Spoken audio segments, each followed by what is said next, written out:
Hello everybody, back here again for our Vlog-A-Day.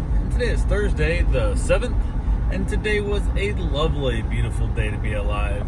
Woke up this morning, stupid early with the puppy, dealing with all the fun that comes with it. Got him up, got him around, kept him quiet as I could, hopped in the hot tub for a little bit. My bride finally got up, so she basically came. I went back inside and chatted with her for a little bit. She got ready for work. My mom got up, made coffee, and I'm trying to get used to that smell of coffee, and it's just, whew, it's a lot. So I think she's gonna move the coffee pot into her room, which should help a lot in the process, I hope. So we'll see. Went ahead though, got a few things done, kind of chilled around, played with the dogs, got them wore out as best I could. Decided I was going to go buy a motorcycle today. I saw it Tuesday, I think it was, when I fed the cats. I stopped by. And I did take it for a test drive. Nothing's had the dogs with me in that, and didn't feel like messing with it, so I just said to hell with it. I'll go back, test drive it today. Went, decided to hook up the trailer because I was trying to figure out a way of getting up there and getting it and bringing it back and all that kind of thing. That I could have theoretically, I guess, just dropped the truck off, rode the motorcycle home, and then after work, when my wife got off work, had her run up there and get it with me. But I thought, I have a trailer. I don't use that much. It won't kill me to trailer home a bike. I don't like putting bikes on trailers because I feel like it's just kind of a wussy thing. Bikes are made to be ridden, not to be trailered. But I thought, what the hell? I won't have insurance on or nothing, so I'll take that. So went ahead, grabbed the trailer, got it out of there, which takes a little bit of pain in the butt where it's on the side of the house there. So finally got back in there, got the trailer out of there, got it all hooked up, got ready to go, and somehow had lost my plug. I don't know where it's at. I have no idea. I got a little adapter that goes from my 7-pin to the 4-pin flat, which is what that trailer has for the trailer lights. So I was like, I'll just drive without it for a while. I'll stop the first auto parts store. There's a Napa had moved to a new location, and hopefully they will have one in stock. And if they don't, it's not a big deal. The trailer's super low, so they can still see my truck taillights and whatnot. So technically breaking the law, but it's a fairly safe process. Not really concerned about somebody not being able to see what I'm doing in the process. And I do use my turn signals, and I use all that kind of stuff. So in theory, it's gonna be a lot less likely to be causing an accident. But if I do get a wreck, somebody rears me, I will be liable because I won't have lights on the trailer. So it is taking a risk in this process, but it's a risk I was willing to take to do it. So went ahead, grabbed the trailer, headed over by the bank. They did not have enough cash on hand to purchase said bike. So I ran by the bank, pulled out a few $1,000, headed back up that way. On the way out, I stopped and looked at an older Jeep.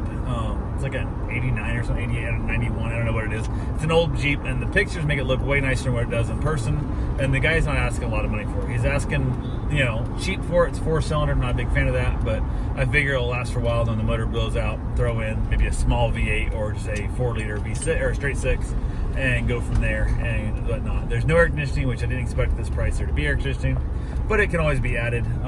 Whatnot. There's not even a heater. They cut the heater hose and everything to it, so definitely it'd be hard to keep it defrosted. Which you just put a 12-volt fan and you'd be good to go.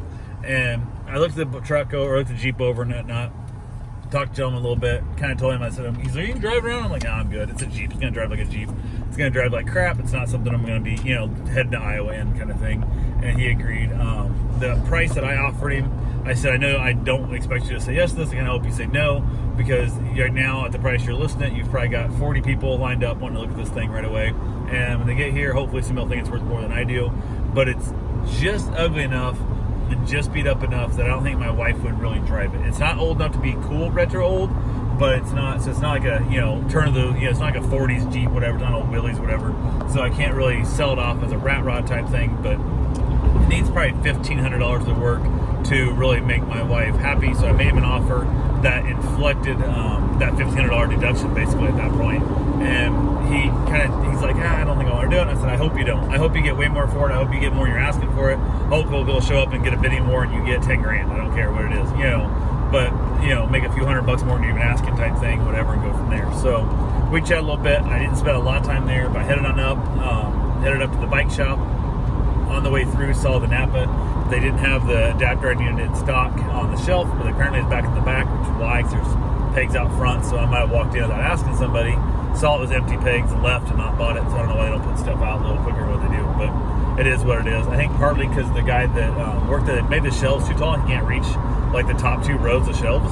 So instead of getting the ladder out, he just leaves in the back and then waits for somebody to ask for it, which is really dumb. Either lower your shelves down or put a note that says, hey, we have these, there's the back, we can't reach them, kind of thing. But it is what it is there. So I went ahead, grabbed the adapter, went out and plugged in. I need the little extender because I have like a foot long bungee cord looking cable also. because my trailer is pretty short on the wires. So without that, it makes it, I run the risk if I jackknife tight backing up, I may rip the cables out, the cords. So the wires, I guess, is probably the proper terminology to it. But I did not want to have to mess with that, so I said hell with it. Was able to get it hooked up, got my lights working, I was all good to go. So I headed on over, looked at the Jeep. I was actually looked at the Jeep after I picked the wire, but got it, headed on to the bike shop, got there, parked out front. Kind of illegally parked because they had like Marcel's parked out front, so I parked like a spot and a half, and I really needed 2 spots with the trailer, but took my chances. When I looked at the bike, I told them I had the keys, I want to take it for a drive. Brought my money, brought my trailer, bought whatever, and they're like, "Oh, we don't do test drives." I'm like, "You guys offered me a test drive on Tuesday, but I was busy because I couldn't go because I had dogs with me. I wasn't gonna leave the dogs here unattended, kind of thing." And stuff. It's like, "Oh, well, don't we do test drives?" And they're just, the whole place just seems backwards as shit. And I'm like, "You gotta be shitting me! Come on, man, this is ridiculous." So went ahead and I said, "At least get the key, let's start it, see, at least hear it run and stuff, and we can argue about whether or not I'm going to drive it later or not," kind of thing. And he was like, "Okay." So when I got the key, came back out, and of course it does not start. So assuming it's just a dead battery, it's like, "Oh, it don't sound like a dead battery to me." That's exactly what it sounds like. Sounds like it's just not going to power, it's not kicking over, it's just throwing out the armature, it's not actually spinning the starter.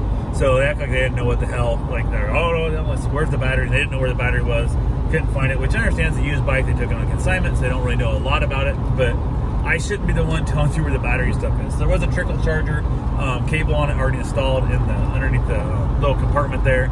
So we pulled that cable out, and I said, "At least plug it in and get something going here, kind of thing, get some charge on it." Go back and forth. Things. Well, I get it in. So they finally went ahead and said, "Well, you got to charge it for it. You're going to charge it up. I got to run to Ormond and feed my father-in-law's cats.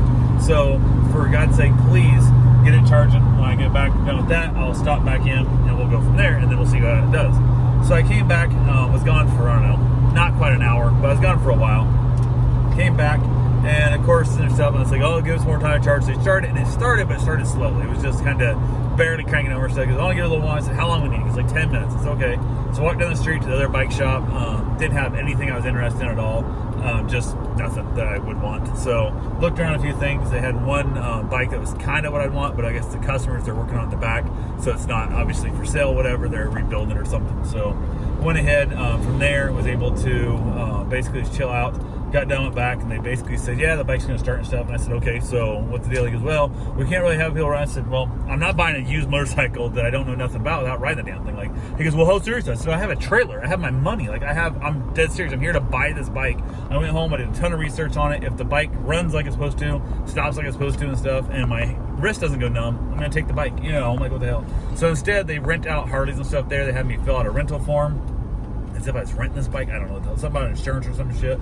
So I took the bike, ran over a beachside, crossed over the bridge stuff, got it up about 75, 80 mile an hour or so. Seemed to run fine. Brakes are decent. They're not spectacular, but I mean, it's just a, kind of almost like a dual sport, but it's like more of a sport touring bike. Just something I want to ride around town on. I don't plan on ever going to Iowa on this thing. It's just not my bag. But the windshield was like kind of hitting me like right in the face, and it was like funny because a lot of times my helmet, I'll flip my face shield up when I'm in town to get some more air, and the way the air come off that windshield was hitting right in there and flipping my face shield down all the time. So it's kind of annoying. But I think that either the windshield's adjustable or I can put a different one on there, either way. But I'm thinking that bike's supposed to have an adjustable windshield. A couple things didn't work. The horn didn't work. A couple of simple things. They also straight up lied to me and told me that it only had like 1,300 miles. It's 13,000 miles, which is a big difference. Which technically I'd really prefer to have 13,000 miles instead of 1,300, because it only had 1,300 miles and it's 3 years old, whatever. Who knows, when it was ridden last, and how much it was getting ridden and all that kind of thing and whatnot. 13,000 means you realize the person who rode the bike actually got to enjoy it and kept it running. It wasn't just sitting for 6 months or a year kind of thing. So it was a snowbird that owns it, so he doesn't drive it all summer kind of thing. Goes up north.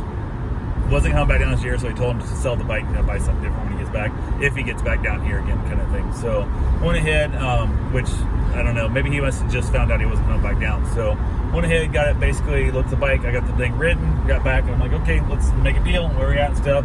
Came back in, somehow that bike magically over the literally, they weren't open on Wednesday. I was gonna go back on Wednesday and pick it up, but they weren't open Wednesday. So I show up around Thursday, and it somehow magically grew $1,000. It's $1,000 more expensive now. And I remember the guys I'm like, you told me it was, this. I'm like, what the hell? He said they book out upwards high, prices this, and it's half price. And I'm like, that's not half of what it is, kind of thing. So he hum-hawed around. He said, well, the best I can do is this much for it. And I'm like, that's stupid. That's not what he said. I'm like, at this point, I'm just like, I don't care if it's $100 difference. Why are you fucking lying to me? Just ridiculous. You guys haven't serviced, you haven't oil change, done nothing. You didn't wash it. You didn't know how to start the damn thing. You know, kind of deal. Like, just sell me the bike. Like, what the hell? And it's like, well, the owner wants this much for it. And I'm like, call and ask him to take less, whatever. I don't care, because you guys quoted me, because we talked to us. I spoke to you and that gentleman up there in the bibs, the overalls and stuff. The two of you both said this is the price. And he's like, well, I don't understand. We didn't know the price yet. I'm like, you know the price. What are you talking about? So he kept like this man, like, well, I'm gonna get the hell out of here. He goes, well, you can put it on a credit card, you put it on a debit card. I said, I ain't doing none of that shit. Like, I have money in my pocket. He goes, well, how would you know how much you had if you didn't know how much it's gonna be? And I said, exactly how much it's gonna be. He goes, what about reject stuff? I said, 6.5% in this county. 6.5% plus the money. Plus you figure another, $150 for plates. I got that. I don't have the extra $1,000 you want for this damn thing. So we hum-hawed around a little bit here and there and whatnot. And I finally got out. I'm out of here, man. Have a good day. Just piss off. So it was one of those things I wasn't like mad about it. It was just like, how has this happened that literally you guys made this, you told me the price. Like, I remember thinking, hey, that's the exact same price that the insurance, actually is $85 less than the insurance paid me on my bike. So I'm like, this would be basically a direct swap trade, which at the time before my accident, I don't know if I would have traded them for my bike, but my plan is to get another cruiser bike style like I had and then go from there, so it won't be that big a deal. So I'll end up with two bikes. This will be a great little town bike until I find a really good deal on a cruiser bike, which is what I want. And I said, nope, the hell with it. So I basically packed up and left. The guy's like, well, I'm like, I'm serious. I have a trailer out there. Like, I want to buy this bike right now. I have money in my pocket. I went and grabbed it. I literally have cash in my back pocket. Let's buy this thing. And the guy's like, well, do you have straps? I said, yes, I have wrap straps. I'm like, I've been on motorcycles my whole damn life since I was 4 years old. My basically fourth birthday present was a damn, motorcycle. I've been around them. I know how to strap them down. I know what it is, whatever. And I was just like, okay, whatever. It's ridiculous. So I left, got back home, just disappointed as all get out. It took way longer than it should. This should have been like a 35-minute deal. This turned into a 2+ hour deal. It's ridiculous. My mom was at home with the dogs. She's hanging out there, just watching the dog stuff. They don't really do nothing. So she just kept them from, barking, whatever, and stuff kind of thing. So said the hell with it. Finally got back home, played the dogs for a little while and stuff, got that done. Went and got my run in, got a shower, ended up making some dinner, just chilled out for the evening. Karen got home from work. We talked. She's like, "Good, you got a motorcycle?" And I'm like, "Nope, I did not." So definitely unhappy about that process, but it is what it is. So went ahead. I was able to chill out, watch a little bit of TV, ended up outside the patio, had myself a nice little cigar, and relaxed, and just gave up on the whole fact of not getting a motorcycle, which really did suck. So, but anyway, it is what it is. So that's all I got for right now. I will talk to you guys tomorrow. Have yourself a safe, wonderful day. Thanks for watching.